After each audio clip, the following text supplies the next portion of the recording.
तो मैंने कभी नहीं सोचा था कि मैं इसका नेक्स्ट पार्ट इतनी जल्दी लेके आऊंगा। मैंने तो सोचा था इसका जो है 4-5 चैप्टर और आने देते हैं और उसके बाद एक्सप्लेन करते हैं, पर तुम लोगों ने इसके पिछले पार्ट में इतना ज्यादा कमेंट किया कि भाई पार्ट 2 कहाँ है, पार्ट 2 कहाँ है, भाई पार्ट 2 चाहिए। तो मैंने भी कहा ठीक है भाई, तुम लोगों ने बोला और मैंने तुम लोगों के लिए लेके आ गया हूँ इसका नेक्स्ट पार्ट। पर नेक्स्ट पार्ट को शुरू करने से पहले इसका अभी तक सिर्फ एक ही चैप्टर आए हैं, इसीलिए मैंने पिछले वाले वीडियो को भी इसमें जोड़ दिया है। तो जिसने भी पिछले वाला वीडियो देख रखा है तो वो लोग इस टाइम में जाके इसका पार्ट 2 देख सकते हैं, और जिसने पिछला वीडियो नहीं देखा उनके तो मजे ही है। और अभी दिवाली चल रहा है तो पीछे से जो है हो हल्ला आ सकता है, तो थोड़ा सा कोऑपरेट कर लेना। तो चलो अभी शुरू करते हैं। तो ये कहानी है एजी की, जो एक नॉर्मल हाई स्कूल स्टूडेंट है और भाई के पास एक गर्लफ्रेंड भी है, बट भाई की किस्मत इतनी खराब है कि वो भी उसको धोखा दे देती है। और इस बीच के बारे में मैं तुम्हें इस पूरे वीडियो में कुछ भी ऐसा नहीं बोलूंगा जिसकी वजह से तुम्हें इसके लिए कुछ सिंपैथी फील हो। तो कहानी शुरू होता है एजी के साथ, और भाई का आज बर्थडे है और भाई का तो पूरा प्लान सेट होता है कि आज उसको अपने गर्लफ्रेंड के साथ बर्थडे डेट पे जाना है। बट गेस व्हाट,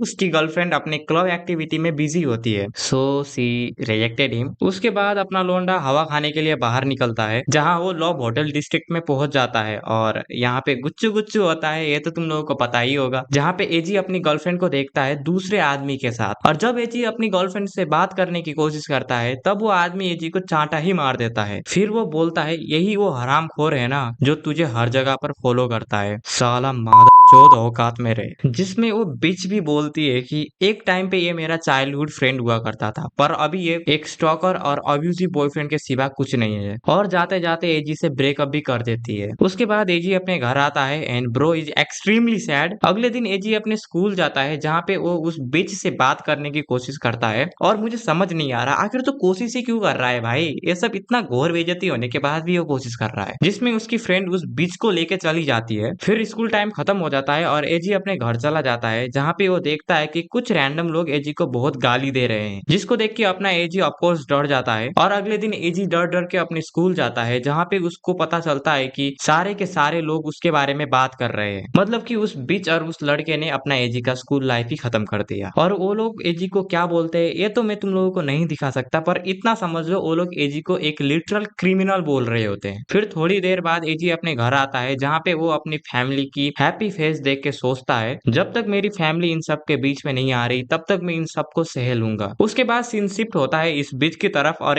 ए भाई ए कहती है कि इन सब में तो गलती एजी की है। और उसके बाद एजी और उस कॉन्डो लोंडो को जो है कंपेयर करने लग जाती है। और सच में इस लेवल का हरामखोर ना मैंने आज तक किसी भी मांगा में नहीं देखा था। उसके बाद अगले दिन एजी फिर से अपने स्कूल जाता है, जहाँ पे वो नोटिस करता है कि उसी के बारे में बात चल रही होती है। पर एजी तभी देखता है कि किसी बहन के लौंडे ने एजी का घर का लोकेशन जो है बोर्ड पे चिपकाया हुआ होता है, जिसको देख के एजी भागने की कोशिश करता है, पर उसके सामने वो बहन का लोड़ा आ जाता है। और उसके बाद वो बहन का लोड़ा बोलता है कि और कैसा लग रहा है, जिसमें अपना एजी बोलता है कि तू आखिर ये सब मेरे साथ क्यों कर रहा है, जिसमें वो हरामखोर बोलता है ऑफ कोर्स मजे के लिए। और एजी स्ट्रेस में होने की वजह से वहीं पर बेहोश हो जाता है। जिसके बाद एजी की आंख हॉस्पिटल के बेड में खुलती है, जहाँ पे उसे पता चलता है कि उसके क्लब मेंबर ने उसको क्लब से निकाल दिया है। जिसको सुन के भाई का डिप्रेशन इंटू 100 हो जाता है। पर अपने लोंडे को लग रहा होता है कि उसकी होमरूम टीचर उसका साथ देंगी, तो अपना लोंडा चला जाता है अपने होमरूम टीचर से मिलने। पर वो देखता है कि होमरूम टीचर भी जो है उसकी जियाब का साथ दे रही है, जिसको देख के ब्रो समझ जाता है कि अभी उसके पास कोई भी नहीं है जो उसको साथ दे सकता है। तो अपना बॉय जो है एक बहुत ही खतरनाक चीज करने के लिए जाता है, वो उस छत पे जाके जो है सुसाइड करने के बारे में सोचता है। बट सरप्राइज, उसको वहाँ पे एक लड़की मिलती है जो भी सुसाइड करने के लिए आई होती है। बट अपना एजी उसको ऑफकोर्स बचा लेता है, और वो आई को बोलता है तुझे बड़ा शौक है ना मरने का, तो लास्ट बार मेरे साथ डेट पे चल। और ये किसी बात है भाई, अगर उसको मर रहा है तो मरने देना, तुझे डेट पे क्यों जाना है भाई अभी भी। जिसमें वो लड़की भी मान जाती है, और इतनी जल्दी नहीं मानती, उसको थोड़ा मनाने के बाद मानती है। और दोनों स्कूल बंक करके भागने का प्लान बनाने लगते हैं। उसके बाद हम लोग इस हरामखोर का बैक स्टोरी देखते हैं, जो खुद को सेंटर ऑफ दिस वर्ल्ड के नाम से बुलाता है। Wow, self obsession. और तब हम लोगों को पता चलता है कि ये साला तो प्लेबॉय निकला भाई, ये सब करता है सिर्फ मजे के लिए। उसके बाद सीन शिफ्ट होता है इस बीच के ऊपर, जो अब भी बोल रही होती है कि एजी के साथ जो भी हो रहा है उसमें मेरी गलती नहीं है। अच्छा, तो तेरी गलती नहीं है तो एजी इस कंडीशन में फंसा कैसे? और दो तुम लोग पीछे दो लोगों को देख रहे हो ना साफ सफाई करते हुए, तो इन लोगों को बेसिकली सजा मिला है प्राइवेट प्रॉपर्टी को डैमेज करने के लिए। हाँ, ये भी बुली है जो कि एजी को बुली करते थे, और इतना समझो कि जो मेन बुली है ना उससे थोड़ा सा छोटे बुली है ये लोग। और जब उन लोगों को ये सजा मिला ना तब उन लोगों को धमकी भी मिली थी कि उनके पेरेंट्स भी आएंगे, तब वो लोग अपने सरदार को जाके ऐसा बोलते और भाई बोलता है भाई मैंने तुम्हें सिर्फ बताया था, बात तुम लोगों ने फैलाई है, तो जितनी भी गंदगी तुम लोगों ने किया है ना उसको अपने आप ही साफ करो या दे आर डूम नाउ। पर तभी वो बीच एजी को विंडो से देख लेती है और कुछ ज्यादा खुश नहीं हो रही है।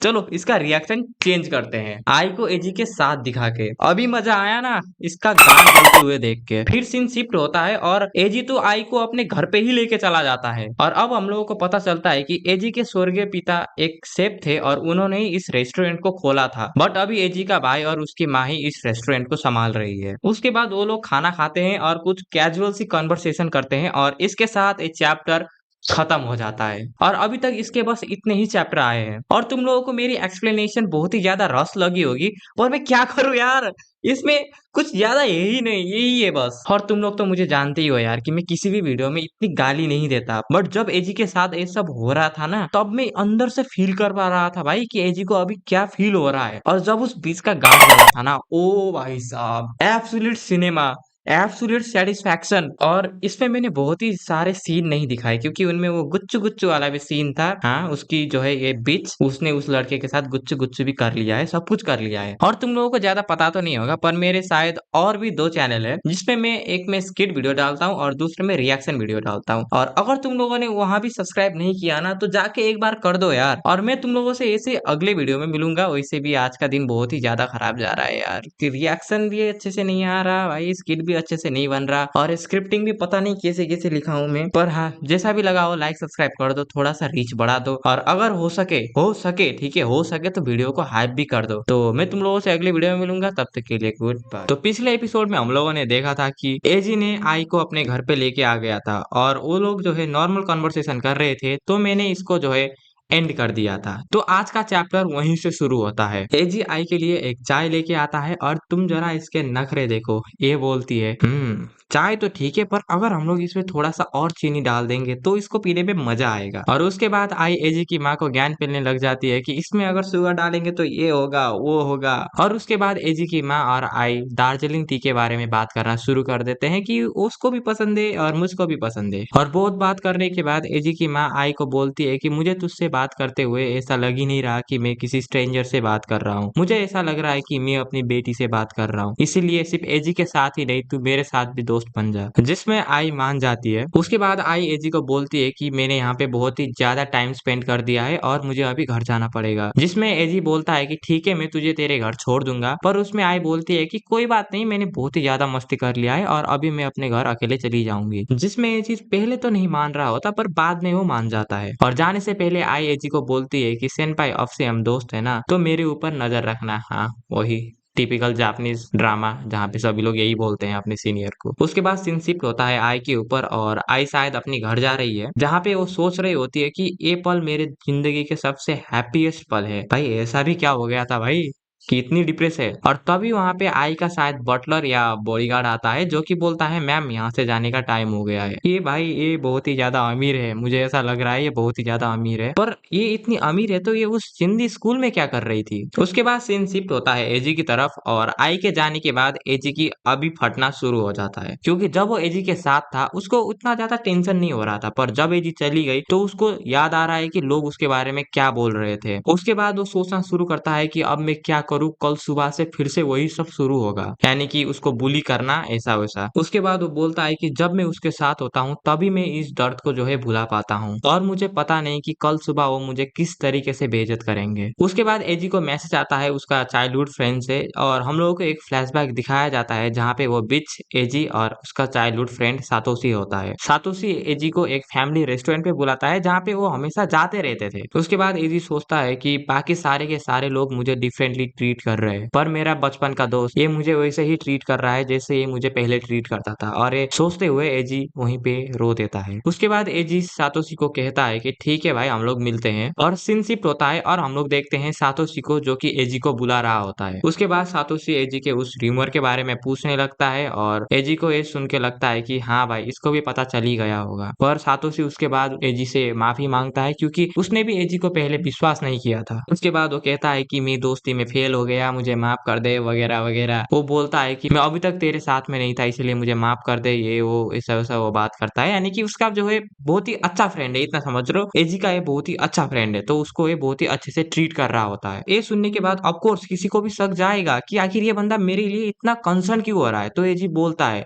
आखिर तू मुझे विश्वास क्यों करता है, और उसमें सातोशी बोलता है क्यों, क्योंकि भाई मैं तुझे बचपन से जानता हूँ। मेरे क्लब के जूनियर ने मुझे वो पिक्चर दिखाई और उसको देख के मैं समझ गया कि भाई ये तू नहीं हो सकता, क्योंकि तू ऐसा बंदा नहीं है कि जो किसी और को मारेगा, क्योंकि वो दूसरी पर्सन मियूकी है और तू मियूकी को तो कभी भी नहीं मारेगा, और हो सकता है कि ये एक मिस्टेक हो। अच्छा मिस्टेक है भाई, गारंटी दे रहा हूँ अगर ये इसका सच्चा दोस्त हुआ ना, तो जब उसको पता चलेगा कि इस बिच की वजह से एजी को क्या क्या जो है सफर करना पड़ा, तो देखना सबसे पहला पंच जो है ना, ये सातों से ही मारेगा, एजी नहीं मारेगा। और उसके बाद सातोशी एजी को बोलता है कि तेरे स्कूल के टीचर भी तेरे लिए बहुत ही ज्यादा कॉन्सर्न हो रहे हैं, जिसको सुन के अपना एजी थोड़ा सा शौक होता है। और उसके बाद सीन शिफ्ट होता है पास्ट में, जहाँ पे सातोशी उसके टीचर से पूछता है कि एजी कहाँ है, और उसमें उसका टीचर बोलता है कि एजी तो गया, एजी अपने घर गया। जिसको सुन के शायद सातोशी को बहुत ही ज्यादा गुस्सा आता है और वो कहता है कि भाई, अगर ये बात किसी ने ऐसे ही बनाया है ना, तो उसको मैं बहुत ही गंदा वाला पंच करने वाला हूँ। और फिर उसके बाद सीन शिफ्ट होता है एक नए लड़की की तरफ, और वो सातोशी को बोल रहा होता है कि भाई, अगर तुझे पता है ना कि आनो के साथ ये किसने किया, तो प्लीज मुझे बता दे, तू उसका चाइल्डहुड फ्रेंड है ना, तूने कुछ ना कुछ तो सुना ही होगा। जिसमें सातोशी बोलता है कि भाई, मुझे अभी अभी पता चला है और मैं तुझे ये बात बताने वाला हूँ। उसके बाद सातोशी उस नए लड़के को कुछ फोन में दिखाता है जो कि हम लोगों को नहीं दिखाया जाता। उसके बाद फिर सीन शिफ्ट होता है उस टीचर के ऊपर, और सातोशी बोल रहा होता है कि एजी कोई ऐसा वैसा लड़का नहीं है जो कि ये सब करेगा। उसके बाद वो कहता है कि ये थोड़ा सा जो है गड़बड़ वाला मामला हो सकता है, पर तू हम एडल्ट्स के ऊपर जो है विश्वास रख। और मुझे ना ये समझ नहीं आ रहा भाई, ये टीचर है या स्टूडेंट है भाई, क्योंकि ये खुद को एडल्ट बोल रहा है, और एडल्ट बोल रहा है तो वो भी एडल्ट ही होगा ना, क्योंकि अगर उसका दोस्त है तो वो भी एडल्ट होगा। ऐसा नहीं है कि वो टीचर है, क्या है भाई, मुझे समझ नहीं आ रहा, इसीलिए मैं इसको टीचर ही बोलने वाला हूँ। हाँ, टीचर है ये। और ये सुनने के बाद एजी वहीं पर रोना शुरू कर देता है, और थोड़ी देर तक वहां पे सातोशी कुछ भी नहीं बोलता, क्योंकि एजी वहां पे जो है रो रहा होता है। और उसके बाद सीन शिफ्ट होता है इस बिच के ऊपर, जो कह रही होती है कि मुझे माफी मांगना होगा, मुझे एजी से माफी मांगना होगा। फिर हम लोगों को दिखाया जाता है कि ये बिच एजी और सातोशी के रेस्टोरेंट के सामने खड़ी है, और इसी के साथ ये चैप्टर खत्म हो जाता है। और सुनो सुनो सुनो सुनो सुनो, भागो मत, सुनो, इसके अभी और चैप्टर नहीं आए हैं, तो जब तक इसके 2 से 3 चैप्टर नहीं आते ना, तब तक मैं इसको एक्सप्लेन नहीं करूंगा। तब तक के लिए तुम लोग शांत रहो, ठीक है। मेरे इस वीडियो को तुम लोग जाके देख सकते हो। मैं तुम लोगों से इसी वीडियो में मिलूंगा, तब तक के लिए गुड बाय।